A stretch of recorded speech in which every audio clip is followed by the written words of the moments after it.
So you might have noticed I talked about sexual behaviors, but I didn't really talk much about coitus or intercourse, and that's because I wanted to dedicate an entire section to it. So I've used the term coitus a few times, and some of you may or may not have heard this, but coitus, again, is a scientific term which is the penetration of the vagina by the penis. So again, coitus really is defined heterosexually because you have to have a vagina and a penis in this scenario in order to have coitus. So for men who say penetrate other men, it tends to be either oral sex or anal sex. Women who use some sort of strap-on or some sort of additive toy to insert into the woman, that again would not necessarily be called coitus. It might be called foreplay or other acts, but anyway, coitus specifically is the penetration of the vagina by the penis. There are many positions that are out there, but I'll talk about some of the more common positions. So I guess we should start with the missionary position, which is the man above position, and it is most commonly used by Americans. It's the most common term, and it was actually coined by Alfred Kinsey, believe it or not, in the 1940s. So in the missionary position, the penis bends upward at the hinge point near the abdomen, and it makes the most contact with the back of the vagina, which again, if you know anything about the vagina at this point, which I hope you do because we did the research, it's the nerve endings in the back of the vagina are not typically going to be highly pleasurable for the woman because most of her nerve endings are going to be in the clitoris region, which are not even in the vagina, but at least if there's rubbing on the top of the vagina, it's more likely to indirectly stimulate the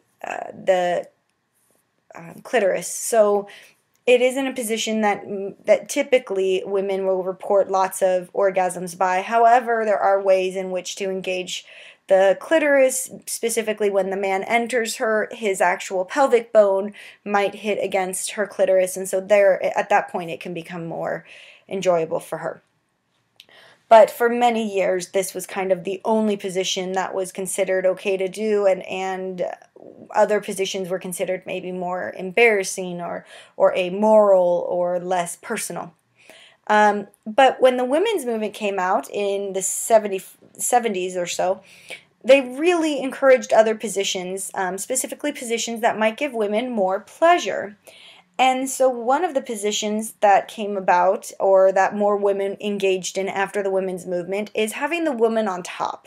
And that definitely engages her clitoris more because, first of all, she has more control over the insertion and the speed in which is pleasurable to her, but also it's more likely that her clitoris will be engaged, or at least that the man can manually, or the woman, whoever is engaging, I guess if we're talking about coitus, again, I can assume it's a heterosexual couple, that the man can then manually stimulate her, masturbate her, right, while she's engaging in coitus. So it was something that did help the women. But in general, these are kind of the more common positions.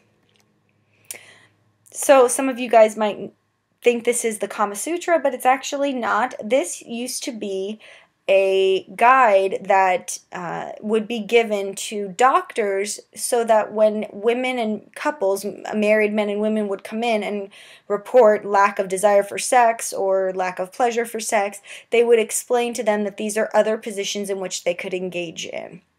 So this A is kind of the most common missionary position, B as well, but certain positions, say for example D, might engage the woman's clitoris more, but these are just all different kinds of positions in which they could go through. But this is actually a very old book, I believe it was in the 40s, that they were given to actual doctors. And what's interesting about this is that, of course, this was limited to who could receive it then, because the doctor themselves would have to agree that this was a good idea, to be comfortable enough to tell their patients. But secondly, this limited it to married couples, right? Because if say a non-married couple or a homosexual couple came in and said, we're not enjoying sexual positions, it's not likely that the doctor would feel that it was morally okay to give them more positions to engage in.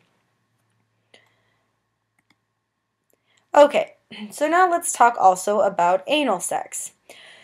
Anal sex is actually practiced by both heterosexual and homosexual couples.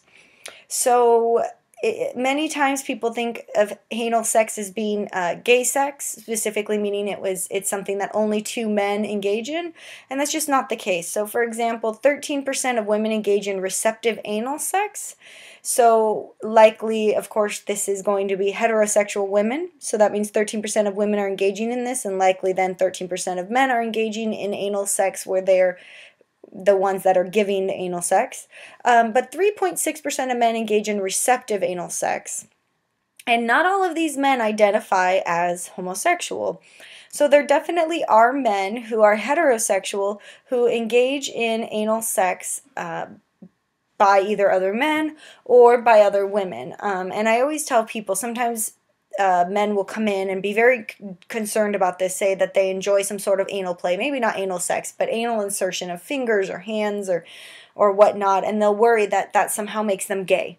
And I always tell people, whoever you are sexually attracted to is going to dictate your orientation. So if you like women, if you're a man who likes women, but you like to have some sort of anal play, just because you like anal play is not somehow going to change your orientation. They're two different things, sexual acts versus sexual attraction, right? So it's not something that's exclusively homosexual by any means. And actually, if you look at these percentages, more women are engaging in receptive anal sex than men anyway.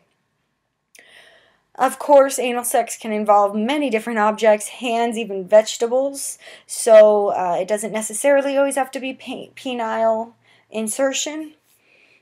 And in many states, anal sex was considered illegal. And again, because many times anal sex has been associated with gay men. So let me give you a story. This is a John Lawrence and Tyrone Gardner. So in 1993, this is Texas, in 1993, a policeman got a call. It was actually a false report, and they found out that it was actually, I believe, one of their ex-lovers, one of these two men's ex-lovers, that said that their house, specifically at their house, there was a burglary. So these policemen came into their house and found John Lawrence and Tyrone Gardner having anal sex, or sometimes what's called sodomy, which is just anal sex. Well, in Texas, this was still considered illegal, even in 1993. And so in 1993, they actually arrested them and made them pay a fine of $125 each for practicing anal sex in their own private home. So they went through the Court of Appeals to get this off of their record, and they, at Texas Court of Appeals, so at the state level, they actually held the original conviction and still said that sodomy was illegal. So they had to go all the way up to the Supreme Court, and they overturned it. But this wasn't overturned until 2003. So up until 2003, in many southern states, sodomy, or anal sex, especially when practiced by two men, was still considered legal and was a finable offense. So again, in our society, we had very long roots in history against anal sex, and mainly because anal sex was considered something that was done by two gay men. At this point, it's no longer illegal in any of the 50 states, but in other countries, there are definitely anti-sodomy rules, laws, regulations, especially in Africa. There's lots of laws in the Middle East as well, which of course is part of Africa. So we are actually a bit more liberal than certain countries, but we definitely took quite a long time to make sure that sodomy or anal sex was legal.